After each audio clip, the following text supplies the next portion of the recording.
Constantinople stood secure, and in the 10th century, the Byzantines would once again rise in a blaze of military glory. This is Constantinople. So don't let them fool you. Okay? Just gonna do a real quick one. This is Constantinople's sister.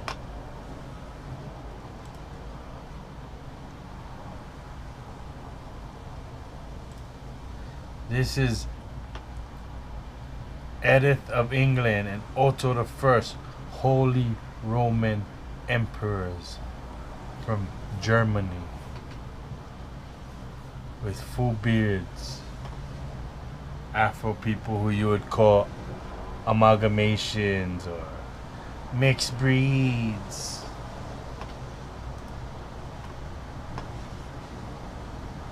This is from Germany. This is John Chrysostom, Archbishop of Constantinople. This is a soldier in the Holy Roman Empire.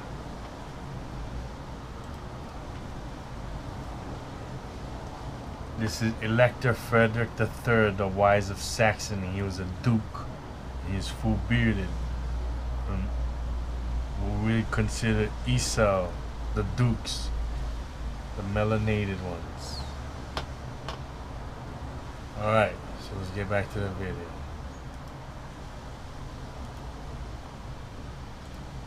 Led into battle with fearsomely engineered weapons, and by the finest military mind ever to wear the crown. According to legend, Constantinople boasted a collection of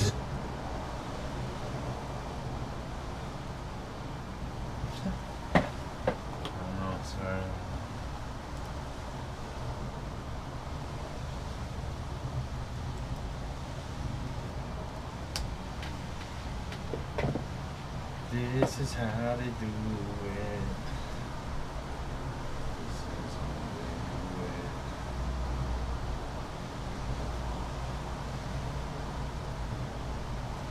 This is some bullshit.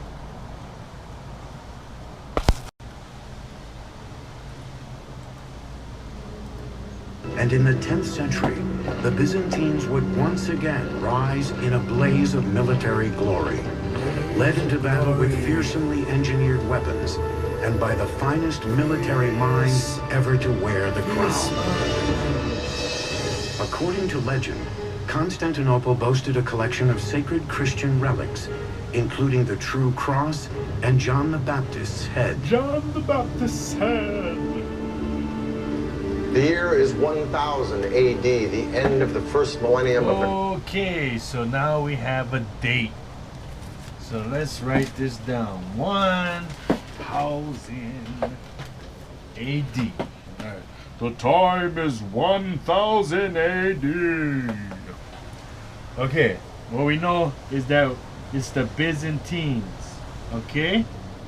That's where we're at so far, okay? Now what are they gonna give us next? Common Era. The force of Europe now lies in the north, with France and Germany, and the Holy Roman Empire. While here in Constantinople in the east, the Byzantines have survived wars with Visigoths, Persians, Avars, and Arabs, and weathered a very disheartening period in the 700s called iconoclasm, where they have smashed... Alright, so here we go. What did he just get? ...of the Common Era. The force of Europe now lies in the north, with France and Germany, and the Holy Roman Empire. While here in Constantinople... So, France and Germany is considered the Holy Roman Empire. And you know that Marcus 432 brought out the maps. He brought out the maps, and the map showed you the Holy Roman Empires. How, and if you even go to maps and just go further back in time, it'll show you how it was all Roman. It was a Roman Empire. So, France and Germany is a Holy Roman Empire. That's what he says. In the east, the Byzantines have survived wars with Visigoths, Persians, So Visigoths, Persians, Avars and Arabs, and weathered a very disheartening Arabs, and one more.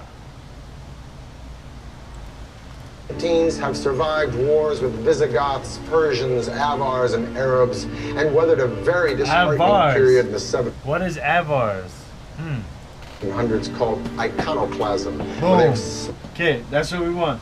Iconoclasm. Okay? Today, when they go, you're fake. The Bible is fake. The Hebrew people are fake. And then they go, show me the evidence. Show me the artifacts. Show me you guys stuff. Every book, every culture talks about destroying the Hebrew culture, destroying the artifacts. We have something called iconoclasm. This is why today, when you go, where's your Hebrew stuff? And we go, there is some stuff, but there's not much. See, you're fake. Okay, now watch this. Iconoclasm, okay, is the destruction of religious icons and other images, meaning not just religious, but also cultural images, images of the population in certain regions, or monuments for religion or political moves. Over time, the word usually is an adjectival form, has also come to refer to an aggressive statement or actions against any well-established status quo.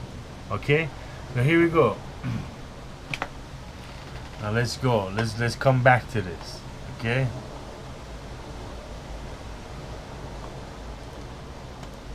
Smashed most of their art. But the Byzantines are on the rebound now. By 1014, they are poised to reconquer the entire Balkan Peninsula from the Danube River all the way to Greece. The man at the helm of the Byzantines' comeback was Basil II, a man of the people. Basil was the most brilliant military mind the Byzantines ever produced. He was an emperor that did not. Now you have to notice this. When they talk about certain people and that they coveted, they always say how great he is. Oh, this is so amazing, so amazing. Sit back and enjoy the luxuries of the palace. He went out campaigning every season, leading the Byzantine armies.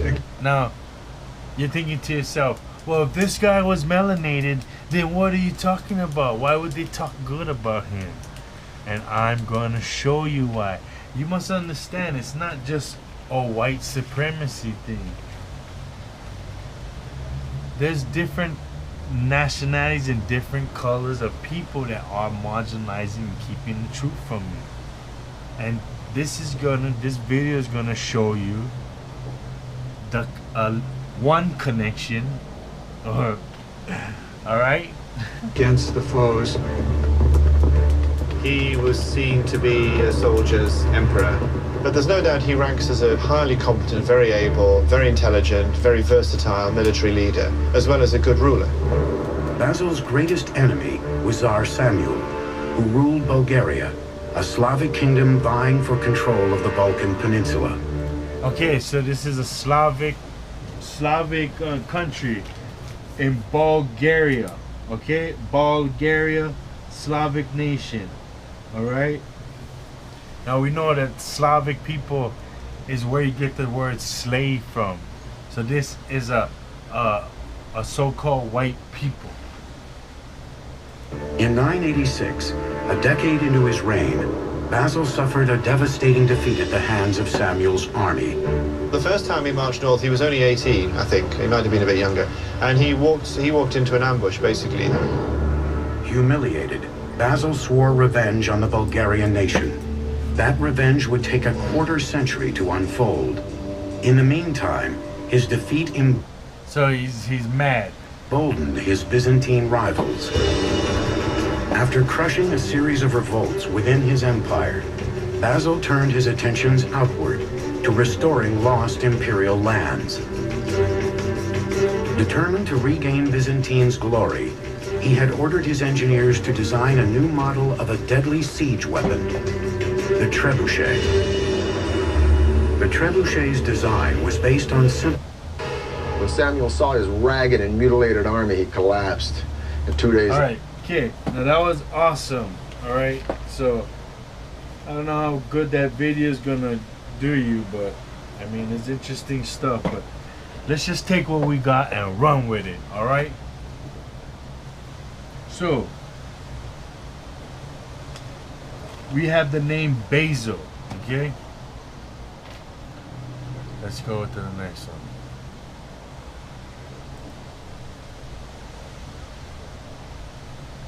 Eastern Asia Minor. Themistocles had played his part in...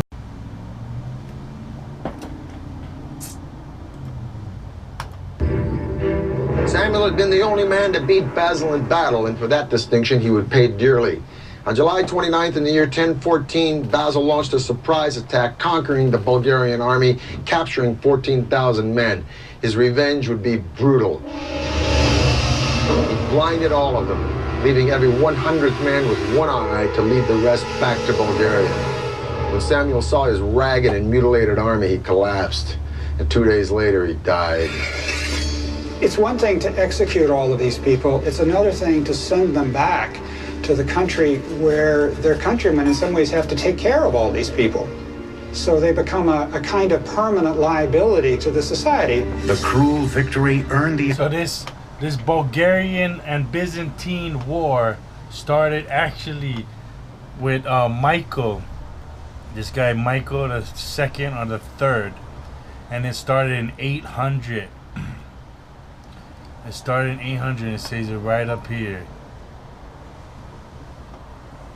So let me see where it says that. So it says right here, replacing him with the Iconodule Patriarch Methodius Constantinople in 843. This put an end to the second spell of iconoclasm. So there's two iconoclasm series in just this little time period. So 2 times they destroyed all of our artifacts, and ever since then they're destroying all our artifacts. So you gotta understand, you cannot just exclude something because there's not a bunch of artifacts everywhere. And then the artifacts you find, you say, oh, that's bullshit because that's the only artifacts. So there's iconoclasm that happened. So when we look at this guy Basil is said to be an Byzantine emperor from the Macedonian dynasty who reigned from January 976 to December of 1025. He was known in his time as Basil the Porphyrogenitus and Basil the Young, to distinguish him from his supposed ancestor Basil I, the Macedonian. Okay. The early years of this long reign were dominated by civil war against powerful generals from the Anatolian aristocracy. Following their submission, Basil oversaw the stabilization and expansion of the eastern frontier of the Byzantine Empire, and above all, the final and complete subjugation of Bulgaria. Okay, now if you go down here, okay, let's just keep going. The empire's foremost European foe, after a prolonged struggle, for this he was nicknamed the Bulgar Slayer, by which he is popularly known. At his death, the empire stretched from southern Italy to the Caucasus and from the Danube to the borders of Palestine, its greatest territorial extent since the Muslim conquest 4 centuries earlier. His reign is therefore often seen as the medieval apogee of the empire. Despite near constant warfare, Basil also showed himself a capable administrator, reducing the power of the great land-owning families who dominates the empire's administration and military, while filing the empire's treasury. Of far-reaching importance was Beza's decision to offer the hand of his sister Anna to Vladamir of Kiev. So this is the connection between the Freemason and the hierarchy today. The Byzantine royal families married into or married with the Vladamir, which all the presidents of the United States have a lineage from. They all come from the Vladimir bloodline and all the people over there. So when he made this deal, the people like us in Russia, who were called the Kievan Rus, was converted to Christian in exchange for military support, which led to Christianization of Kievan Rus and the incorporation of the later successor nations of Kievan Rus within the Byzantine cultural and religious tradition. So this is how you get all the Christian Afro-Asiatics that look like my dad, or look like a light-skinned Afro who you say he's a amalgamation. Oh, he's not an Afro, he's a European. But I don't know. Look at these. You see the crosses? This is why we had all these crosses, because we had been Christianized by the contractual agreement between the families of the Byzantine empires and the Vladimir bloodlines, which gave birth to all the leaders of the countries, at least in America.